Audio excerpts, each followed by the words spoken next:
I tell them all the time, I still ain't figured this out. I'm in it for the long run, I still ain't figured this out, man. She says she got the answers, I still ain't figured this out. He say he got the cues, I still ain't figured this out, man. And welcome to another episode of the Crappy Awesome Podcast. It's your host, Kill C. Ray. Guys, welcome back. PlatformCollection.com is where you'll find us. Remember, if you're listening to this, you can always go over to IGTV at Platform Collection or PlatformCollection.com. Go to our YouTube and you can watch the live version recorded. It's dope. Thank you guys so much for the support. Everything's been going amazing. Guys, support the artists we support. Go there now. Share their music. It's how we're building this community. And thank you guys for the ones who are doing that. Today I got an amazing guest. He's back again. He's currently putting out some fire into the world. My G, Viva Mescal, is in the house, dude. So welcome, brother. What up? Yo, What's welcome up, man? back, How man. you doing? Good, dude. Good so to be back. I want to jump into it right away, dude. We haven't talked since the pandemic and all that shit hit. Man, there was so much going on. What was happening with you? Like, what was about to happen? What was happening to you? I think it was like around March 12th. If I remember correctly, it was March 12th. They shut down Cali. What was on your plate at that time? Damn. I mean, it feels like so long ago. It's funny, right? But I had tours lined up with Noah James. We were gonna do like a Southwest type tour. We're looking for like June, July. We're planning it for that time. I was working on projects too and all the stuff with EOTR. We were kind of just trying to keep the momentum we had from the year, ending of the year. And I had just done a show in January with Val the Wander at the Paramount. We sold that shit out. Yes. 400 people strong. Yes. So like the live shows were just looking so good at the time. I was like, man, it's such a trip now to be right here where everything's shut down, But I had all that in my plate. And funny because the day they announced the shutdown, I was like microdosing on mushrooms. And like I had this like clarity that day. Like, I know this is gonna happen. I know it's gonna be shut down, and I know we're gonna be out of commission as far as the live shows and stuff for like a while. It wasn't like I was. Some people were like, "Nah, it'll be all right." Some people really thought by this time, September, we'd be 100% kind of back open. The most optimistic views. But I kind of had a feeling, man. I'm like, I don't know, I don't know about that one. I feel like shit's about to just get shut down, and that's why I closed the studio. I closed the studio within 2 days of the announcement. We were out of there, boom, packed up, closed up, and just kind of had to play it like that at that moment. Did it like you said you had like that moment of clarity? Because I mean, I've been asking everybody about that too. Like, what did you think that it was going to be as serious as it was? Why did you have like an inkling for thinking about that? Like, why did you think like, oh man, this might be bigger than? Because even at that time, remember on the news, they seemed confused. Like they didn't even seem like they knew if it was going to be gone in a week. Or why did you feel that? I think just following like San Francisco shut their shit down. Yep. Other big cities shut it down, and like it is big money. These are people with millions and millions of dollars making these decisions. Yeah. And I was like, if they're banking on it, what's to say that the little bar down the street's gonna stay open or these things are gonna be as accessible? I'm like, man, if these big companies are kind of making these moves and preparing, then some like us on the little side should kind of take heed to that, because they're not doing it. Like when they say Vegas odds, and they're like, Vegas don't bet, Vegas don't like to lose. I felt like that's kind of how it was with the early signs, and I even saw it like February, just kind of following it. Like, you never know. And I was traveling in January a lot. And so you hear about this coronavirus, and, at the time everyone was playing it off like, it's another SARS, it's another Ebola. Like, it's just what the news pumps up. And, and naturally you're like, all right, the boy who cried wolf, complex, like, you can only hear it so much. So, but I was keeping track because I had gone to Puerto Rico in January and kind of been doing a lot of traveling. So I was a little keen to it. Hey, like, be careful. Don't go to the wrong place or necessarily be so close to people, you know. People Yeah. could be coughing, people could be spreading stuff. So I was already kind of thinking like that, because you weren't even you weren't just taking in like the American view of it. You were able to see like how other countries and the vibe, right? I mean, how it hit China, man, shut them down. I'm like, man, China is like cutthroat with their money. Like they would rather let people die in a way than really shut stuff down. But that wasn't gonna work either. They had to shut it down. So it was like, if they had to, what's gonna make it think that we can get away with it? And so that's really just that basic rationale. Gotcha. I see it's almost like the dominoes falling. It's like, you know what? Let's close up the studio. Let's just everyone kind of bunker down and ride out this storm, you know, and we're still very much in it. Yeah. So okay, so that's happening. Yeah, and I remember, dude, it was gearing up. You were having some big events, like it was really gearing up. You are definitely not one of those artists that I thought the pandemic would get rid of. You know what I mean? Like that's not, because that has happened. Unfortunately, that has happened. There's definitely artists that are not here anymore because a lot of them relied on just the live part, right? And they might not have had the other pieces to put together with it, and that's tough. But when that whole market drops out, and if you depended on that, of course, it's going to hurt. But you've never just depended on one thing, like, right? You've been into making shit. Your videos are pretty much mini films. You're on that side of the camera as well. Like you're doing a lot of different things. When you saw this coming down, once the air started to clear a little bit, and you knew like, okay, we might be in this for a while. We're getting some procedures down. I know your business mind probably started working overtime. Did you start? Because correct me, I remember this. Did you guys do a drive-in one? Did you guys do a drive-in show? How was that? How was that? I've heard a bunch of stuff about those things. How was it? I mean, it was dope. We were able to sell the 10 parking spots. So we did it by 10 parking spots. We charged $50 a parking spot. So that was cool. And then people could bring 3-4 people in the car as they feel free. And did you like it performing wise? It was cool. It was different because they're so far away. It was just dope to do something. You know what I mean? Yeah. But and it was so early in it that there was like a stigma and also a whoa, how is this gonna turn out? Yeah. But it was actually really cool and really I think we pulled it off. You know, the only thing that stopped me from doing it more is that I wasn't able to get a bigger spot. So there was kind of like, damn, we did those 10 spots and people wanted more.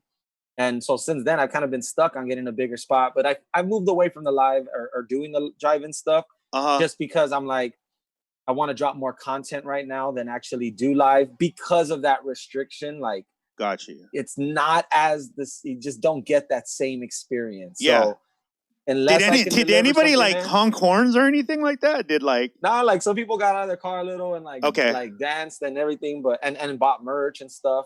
That's dope. So that was really cool and everything. Some people didn't get out of the car at all. They stood in there. Yeah. Like I said, it was still early in the shutdown. I think people have a little more fatigue nowadays to listening to the rules. And a little more loose with it. That's a good way to put it. Yeah, it's hard, man. You can only hear it so many times, And how has it been around you there, like in LA, and like what's the general feel from your observation? Like, are they with it? Are people mad, or like what's going on? I think people have gone through their phases. I could say I've gone through mine the same way, And here being in LA, it feels like it's just more intense. For everything is like it looks like it's more intense. I don't know. The outside looking in.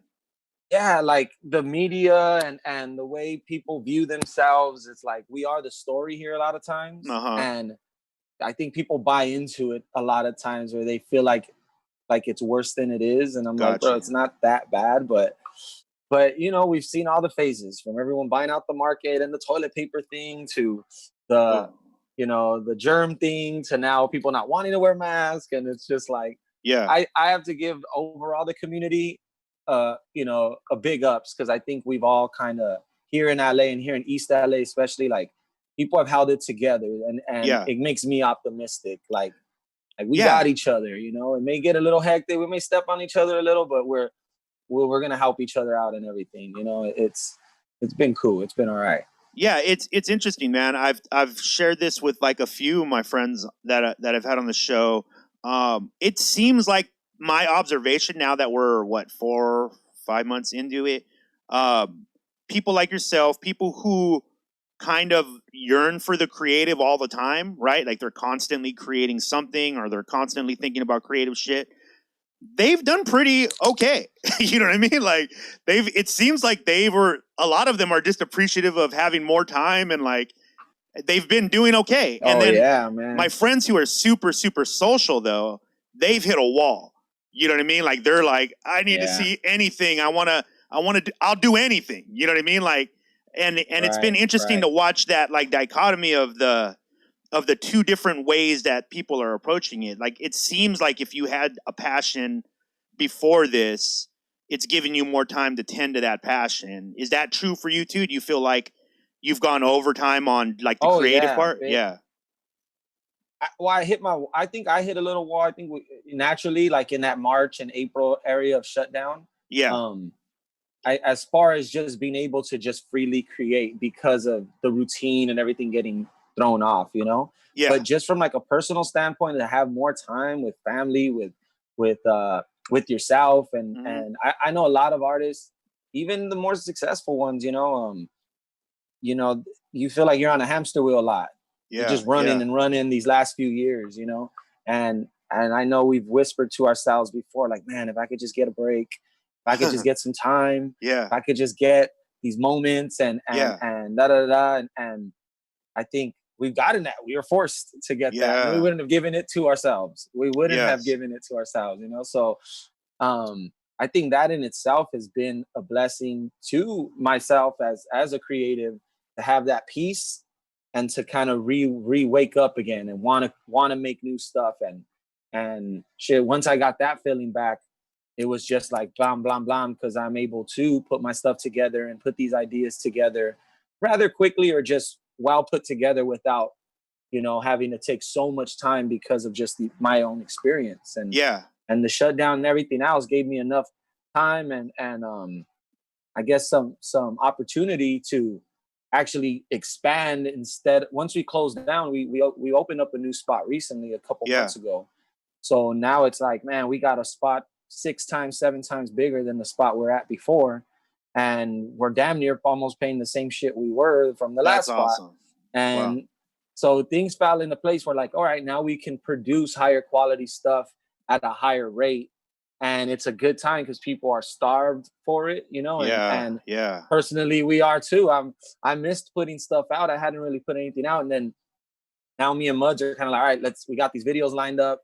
Let's drop them. I got some other stuff lined up. And it's like, you know, it feels like a good time. It's a weird way to say it because I know people are going through bad times. You know, people are having a tough go at this year. I was just having this conversation with my friend because she had a good blessing and she's like, I feel bad I got this good news in a way because so many people are getting bad news. And I, you know, and I gave her the, man, fuck that. Enjoy your shit. Like, you know, the straight shit. But she's right. And there's been certain stuff that I've been blessed this year. Normally I would have shared and it's a milestone, it's achievement, but I'm keeping it to myself. And I know that it's hard because some people are having a tough go at it. But on the flip side of it too, the minute we don't celebrate our achievements, the minute that we don't, you know, smile and enjoy the parts of life, even though shit's fucked up, I feel like that's that moment where the other side wins. I agree. That's where shit's really fucked up. Like I know I'm optimistic. I always got this smile on my face and I've been through shit. And this is not, you know, happy-go-lucky. He don't know nothing. Like, no. We've experienced this pain, but it's a choice to keep on going and trying to look at the positive side and all that. And I've been trying to keep that energy now too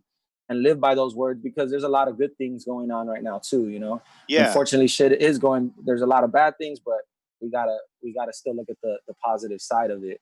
I think it's dope, man, that artists like yourself are, because one of the ways I really look at it is like, man, there are people out there who right now are in situations that they never dreamed they would be in, or they're forced back into situations. Like just being at home for some people is dangerous. Literally, it's dangerous, right? For being at home for some people. And artists like yourselves really are a lifeline, man, because you feel alone. You know what I mean? Like if Viva Mescal is one of your favorite artists and say you just said, I'm going to take the pandemic off, then you really feel like, oh shit, like there's no hope, right? And I think just those injections every once in a while of some new content, of something new to see, or some new feeling, like it helps you remind yourself, like, man, I'm still alive. You know what I mean? At least I'm still alive because this dude is still dropping music, and it still makes me feel something, man. So I mean, as a fan, thank you for keeping making music, because it's never been more important to me, you know. Thank you for that, man. I'm trying. Like, sometimes it gets tough. I stay creating, but the world, real shit going on, and it can drain you and make you feel like, as an artist, like, damn, I want to tune out. I want to tune out and just be like, well, damn, I can't take it today.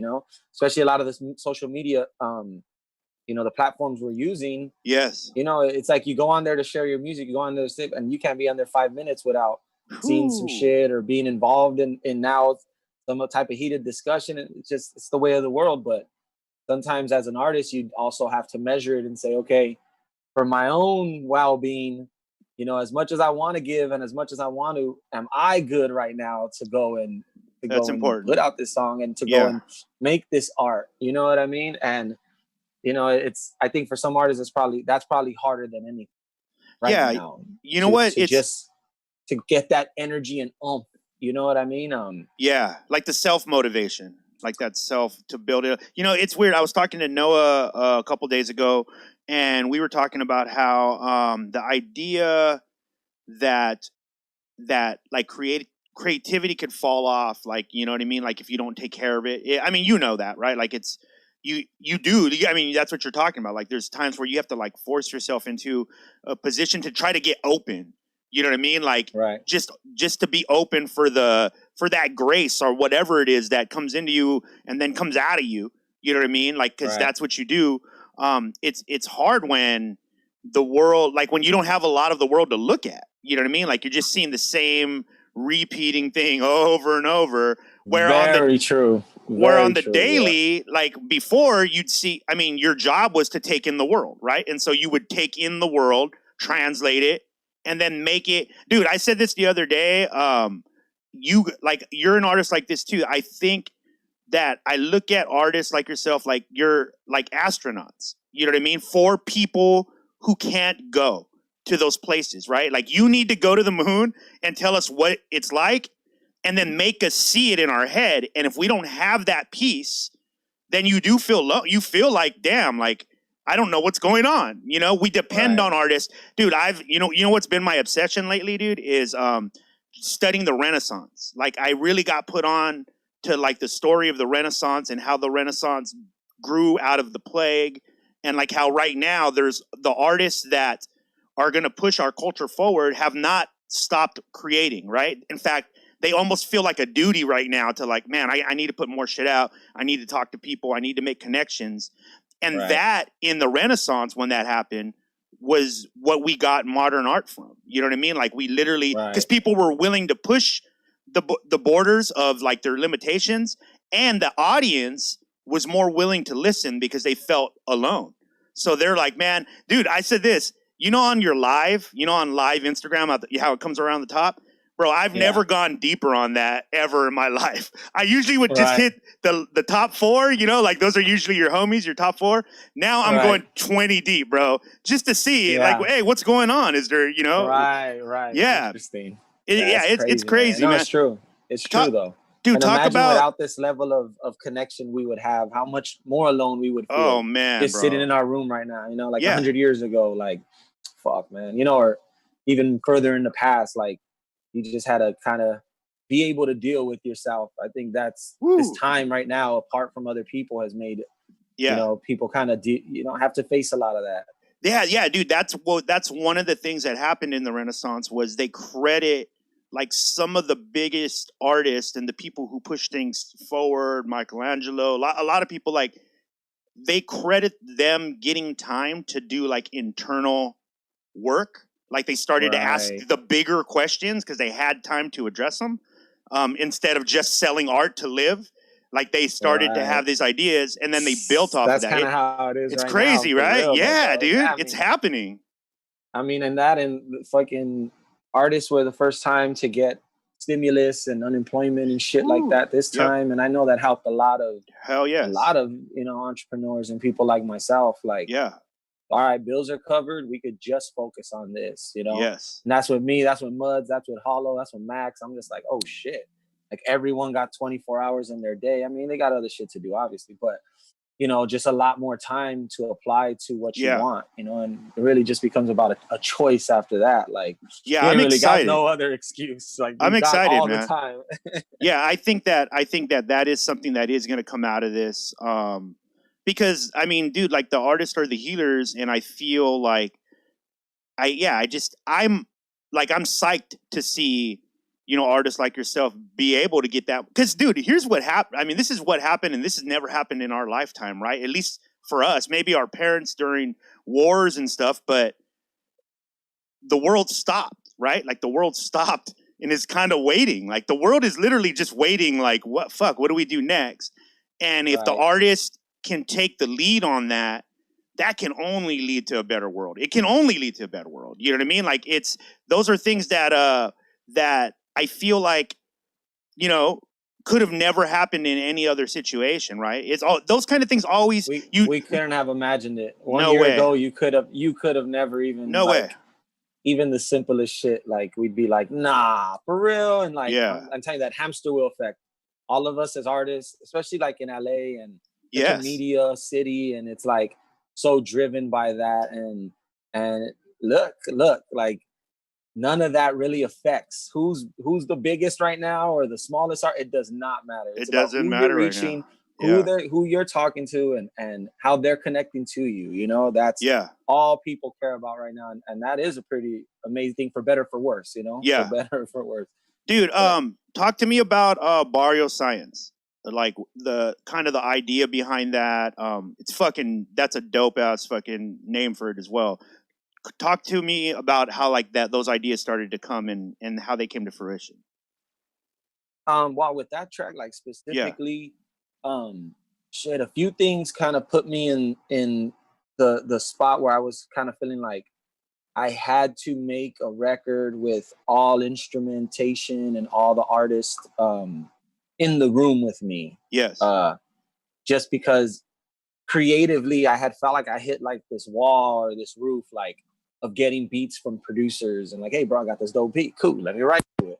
Dope. And like I've never truly been just like that. There's times I make the exception, but normally I'm very hands-on. I want to get the beat, mix it, add different elements to it to kind of spice it up. Yeah.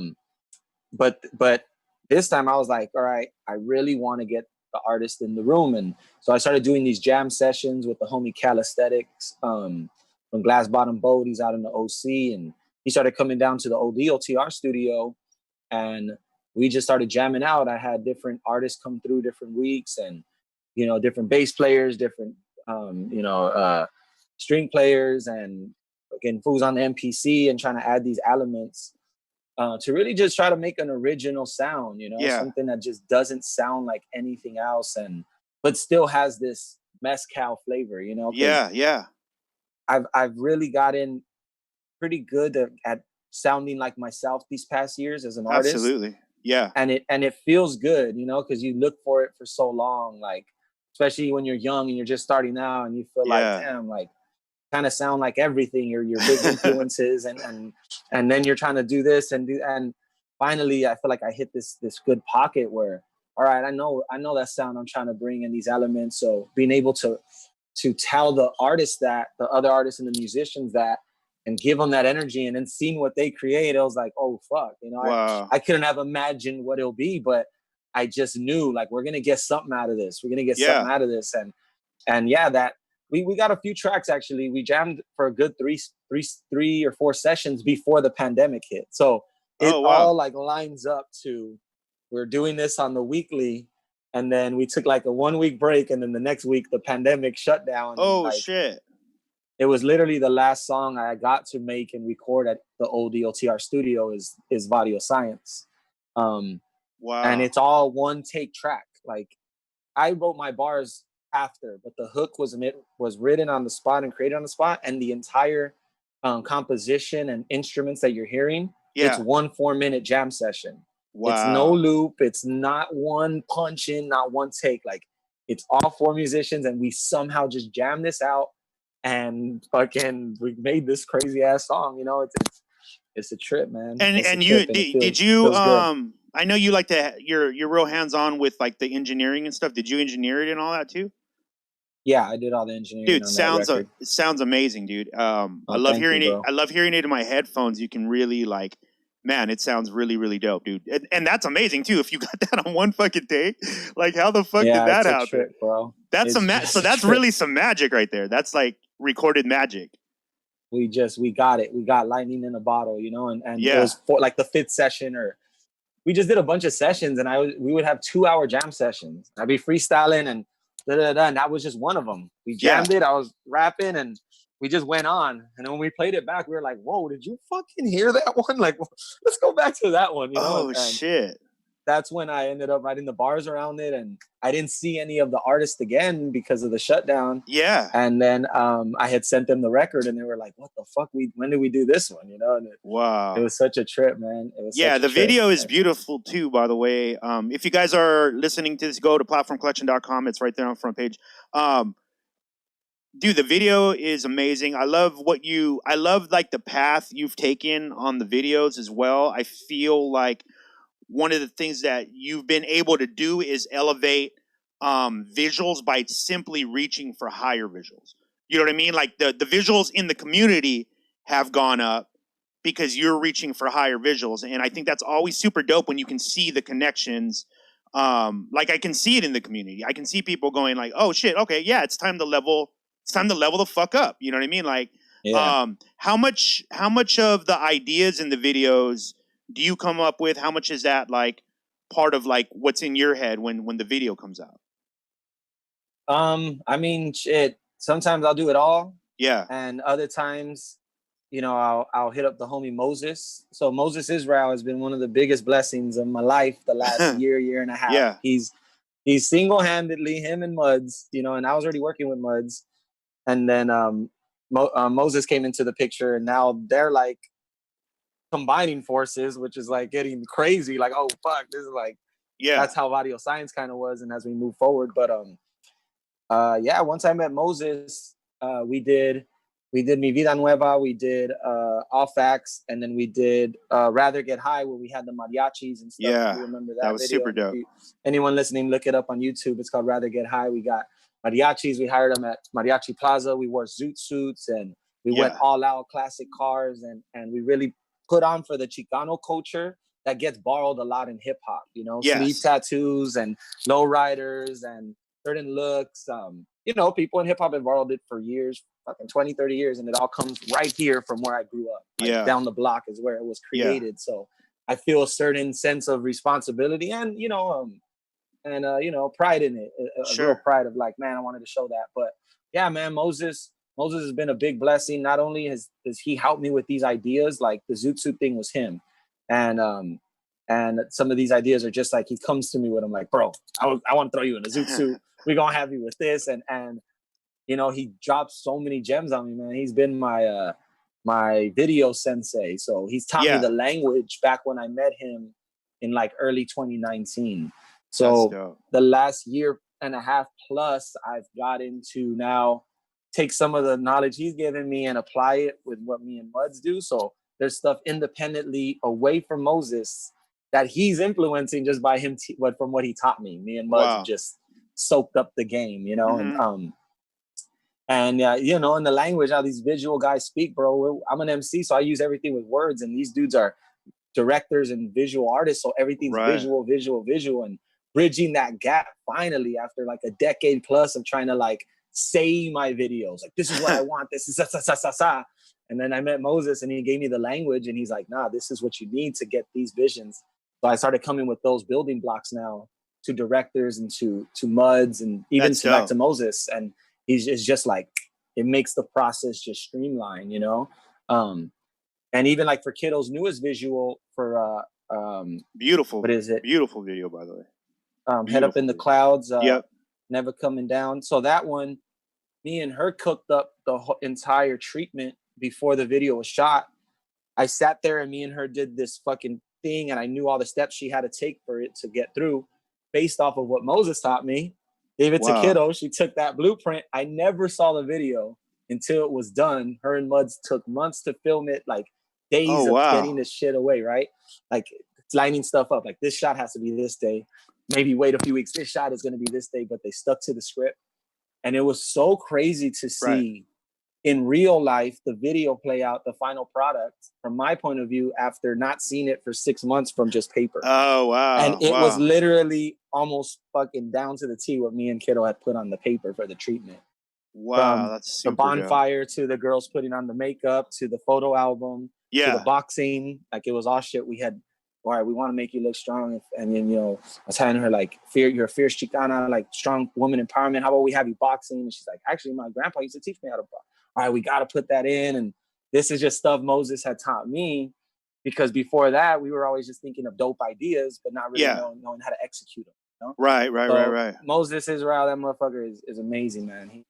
Look him up. He's worked with some of the biggest names in music, dude. Like, from Snoop Dogg to fucking Anderson .Paak to rock bands to this fool is just, he chose to work with me. He did not have to, and that I owe that guy a lot, man. That fool's fucking dope. That's super dope, man. Yeah, and if you guys were, it's called Off the Ground, the video, and that's on Platform Collection 2. You can go there, check that out. Kiddo killed it on that video.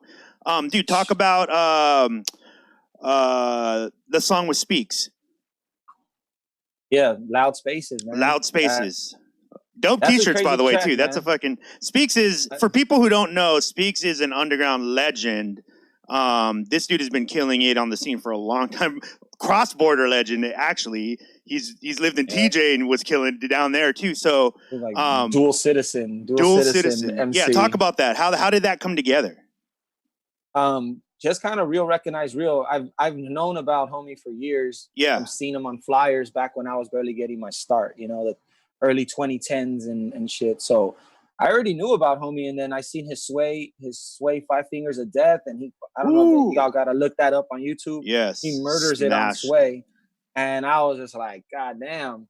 Like, you know, connected with him on that, gave him some props, and like just try to stay in contact with him, and things finally aligned up for this feature.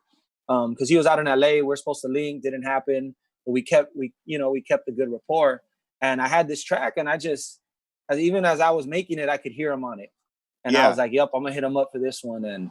And you know, he had actually said too, like, man, I hear a lot of people making music, like club music. It was early, like March and April. He's like, people are still dropping their club music because they weren't ready for this pandemic, and now people don't want that shit. Yeah, that's so have true, nothing else dude. to drop, you know. And I'm just wow, I hadn't even thought about that, bro. That's so true. And he's all, that's why you saw people still committed in April.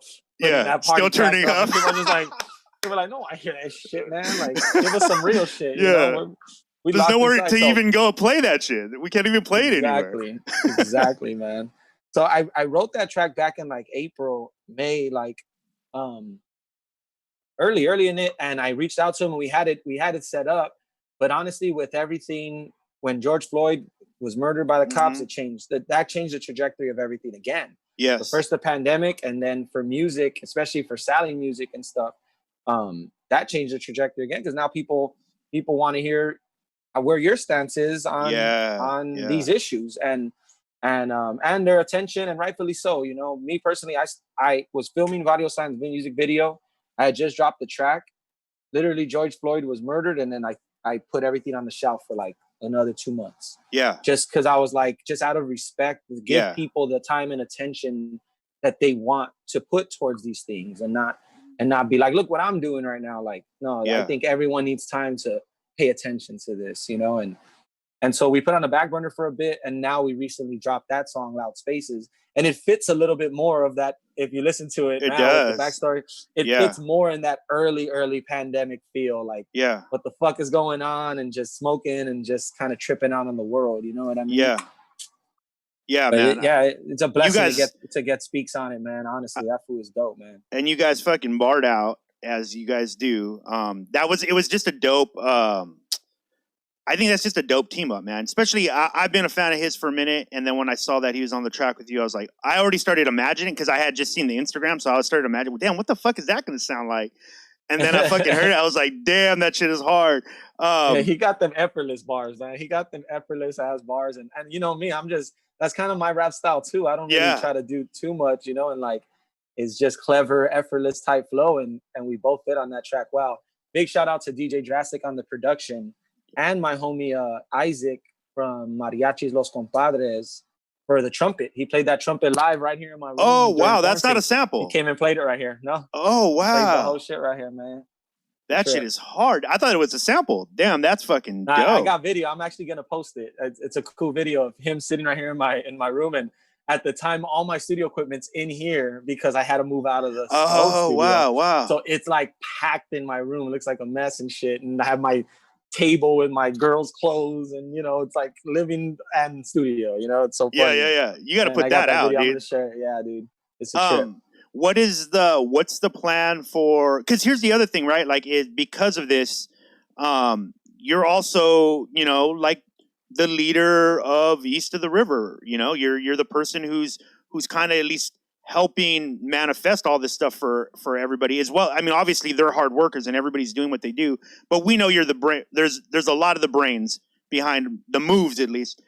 Has it been hard to manage the team since you guys have been separated? Has it been, you know what I mean? Like, how are you approaching that now? Because I know, obviously, the artists have matured since the last we've talked as well. You know, they're kind of doing their own stuff too as well. But has it been harder to manage the whole thing? Well, I mean, yeah, everyone kind of went into their own thing respectively. You know, we kept in contact. You know, just general, hey, how you been? Da, da, da. But it was like a couple months, dude, where, you know, I'm sure on your side too, everyone just didn't see anybody went home and followed and was just like, hey, we're going to just try to keep the circle really small, or even just family. And then slowly I started seeing Hollow more, started seeing Max more, catching Kiddo, you know, and catching up with everyone. And so naturally that's kind of come back together. But yeah, man, it was tough, bro. It feels like now we've gotten better at managing it, but in the beginning, no one knew really what the fuck to do. So it was like a standby and just chill and wait, you know. And unfortunately, that was the best call. And even as a leader, it's hard to tell your team that, you know. And even when I closed the studio, like, look, I'm closing. I don't know what's gonna happen. I'm not gonna lie to you and say I got the plan. No one knows, and if they do, they're bullshitting you. So I have to just be real. But I'm going to do what I believe is best, which is hold off, save some money, ride it out. And then, you know, I was already looking for a new spot. I'll keep my eyes open. And shit, I did that for a good 6 months and, you know, or 5 months. And right around July, the new spot fell in my lap and just looking and money lined up. And, you know, the play was there and I pulled the trigger and now, you know, we had a new spot. That's dope. Now we're seeing each other a lot more. And I'm still giving, you know, artists different space, like Tech and Zay and Kiddo. You know, they're doing their own thing. They're doing their family stuff, and I don't know any obligations. And it's just like the others who like Max and Hollow, who naturally were always kind of my worker bees. Right back naturally, back at the studio, worker bees, and we're launching a t-shirt company now to do our own pressing of shirts, and we invested, you know, in getting everything for that.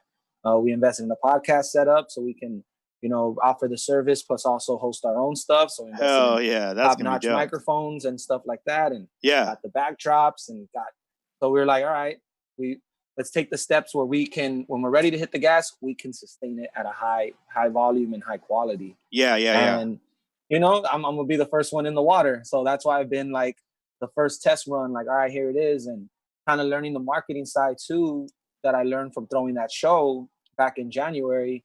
Just how to market the push of items and of content a little better. And it's reaped better results. So it's like, oh man, it would be great to lead these fans right now, pump them up, give them new content, and lead them to a show.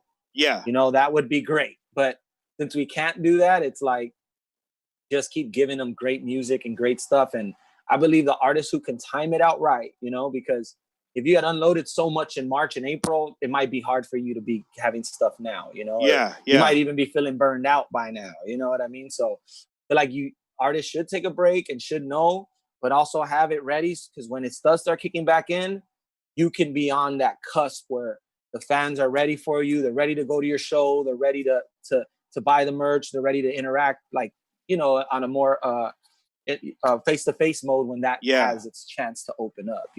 Yes. I feel like whoever can time that out the best will have great success. And I'm trying to. I agree. Even now, I feel like we're getting close. We're not quite there. It's going to probably be a tough winter, especially elections. Sure. Everyone's going to be very, very. Yeah. November's going to be crazy. There is a light at the tunnel. Yeah. But early next year, drop your shit and start planning for live shows and forgetting that. And I think, we should be okay. We should be all right. In some way or form, by March, I can see us getting back in front of people to do some shows and stuff. So dope. Yeah, that was gonna be my next question. I've been asking everybody like how long they think before we get some semblance of normalcy, whatever that's gonna be, moving forward, whatever it's gonna be, especially the show part, right? Because I don't know if there's any of us who don't enjoy that part the most out of everything that we do, right? It's hard say like that the show part pretty much fed everything else. Yes. Like, people posted and interacted because they wanted people to go to the show, or they got a good response at that show. That rapper got the love, and that's what pumped them up to drop it on Thursday. And like that interaction and immediate feedback, immediate information. I feel like artists are really missing that. You know what I mean? Yeah. So you're thinking early next year or mid next year? If you had to make your prediction.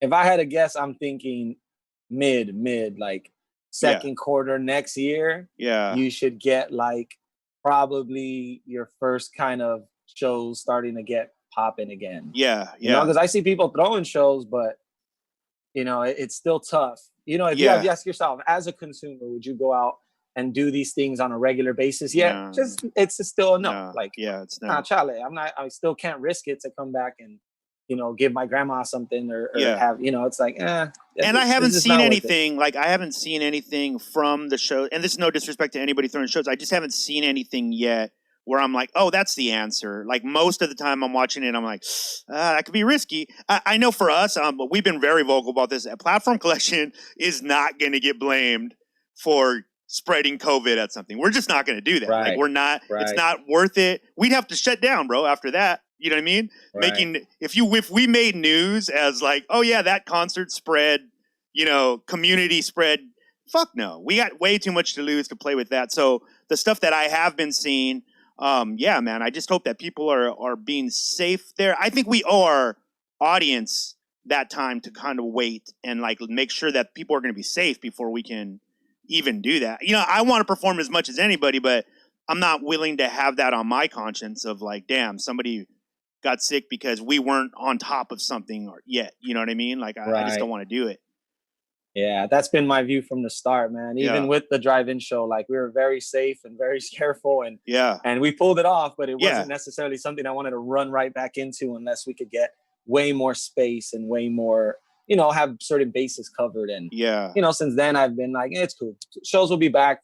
We did hundreds upon thousands of shows in the last few years, and sometimes it's funny, but it's almost like nature of the world is saying like, can't you go 1 year? And us as people are like, can we even go 1 year without can we even go a week? Holiday, like what the fuck?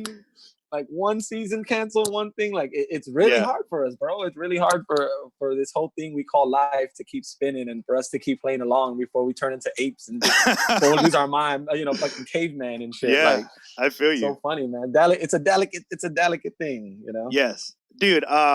Man, thank you so much for doing this, bro. I for full transparency, he has a heart out, so we just jumped right into the conversation. Plus, Mescal's a pro. He's been on here a bunch of times. We know how to get right into it. Dude, what can people look forward to for the rest of the year? Is it just mostly content, right? You're going to keep hitting us with some more content. What can they look for?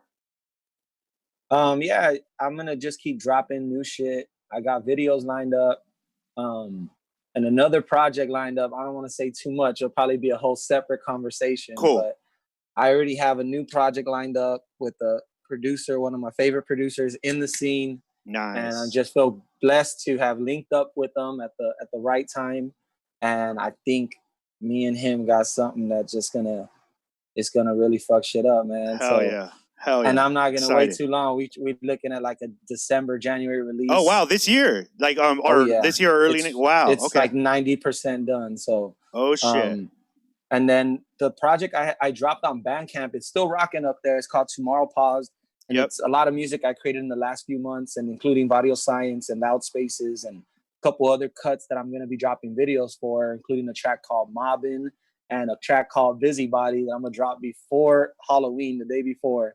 And it's just it's me and my fucking just craziest, just clean dress up, acting a fool, barring out. It's like 2.5 minutes of just bars, and it's such a fun track. So I can't wait for that one, man. And that project that I dropped on Bandcamp exclusively, it's still rocking there, but I'm gonna drop that October 2nd on Spotify. It'll be everywhere because people have been asking for that. But if you did purchase on Bandcamp, I do appreciate it. We got a good amount of downloads, man, and Bandcamp waives its fees like once a month, one Friday every month. So very important. I took that from the homie Speaks, actually, where he was doing that and killing it. So I said, you know what, I'm gonna try it out, and it went really good. So that project's been rocking up there, but now I'm gonna give it to him on Spotify, so it's just right at the fingertips and all that. So yeah, man, October 2nd for that, and a bunch of new stuff in December and going into next year, man.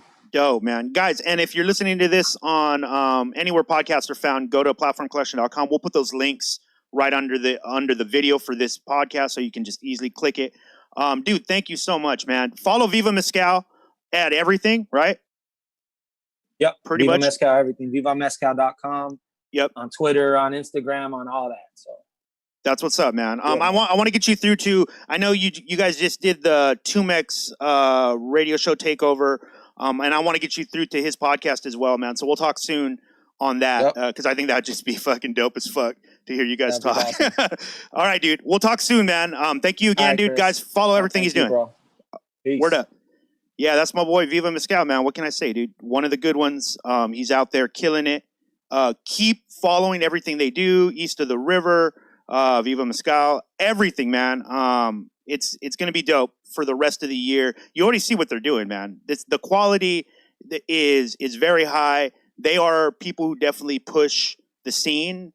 That's what I really, really appreciate about East of the River is that they're constantly pushing the scene, encouraging higher quality work and more consistency. So, and then plus Viva Mescal is just good. They're just good people.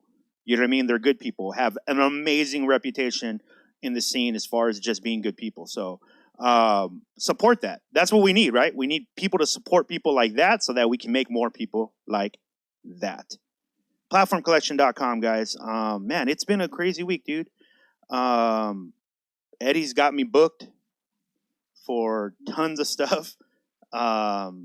It's as far as podcast interviews, man, let me tell you this. We have some cool guests, man. There is a guest that's coming on.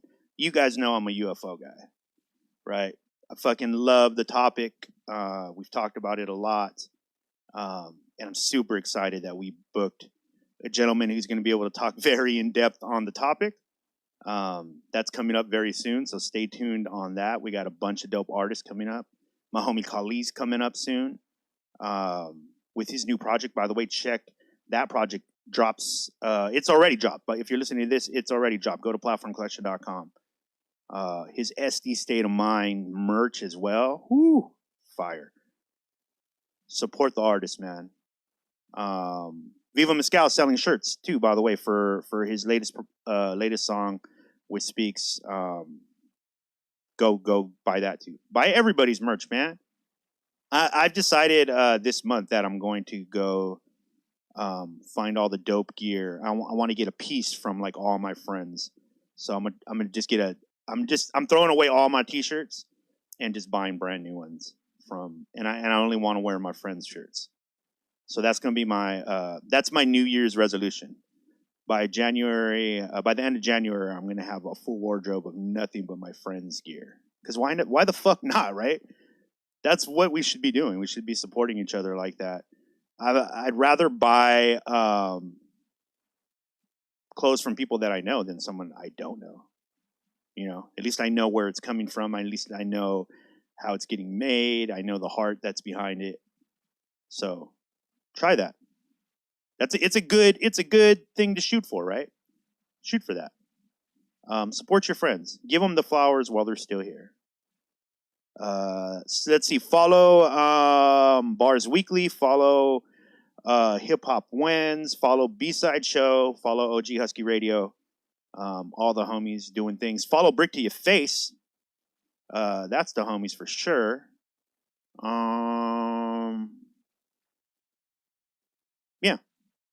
Yeah. Follow all those people. We'll see you guys next time, man. Again, if you're listening to this, make sure you rate, subscribe. If you're watching it, share, like, subscribe. Man, that shit helps so much. It just helps a lot. If you guys like listening to this show, then just do that. There isn't really a reason not to. It's only going to give you more shows.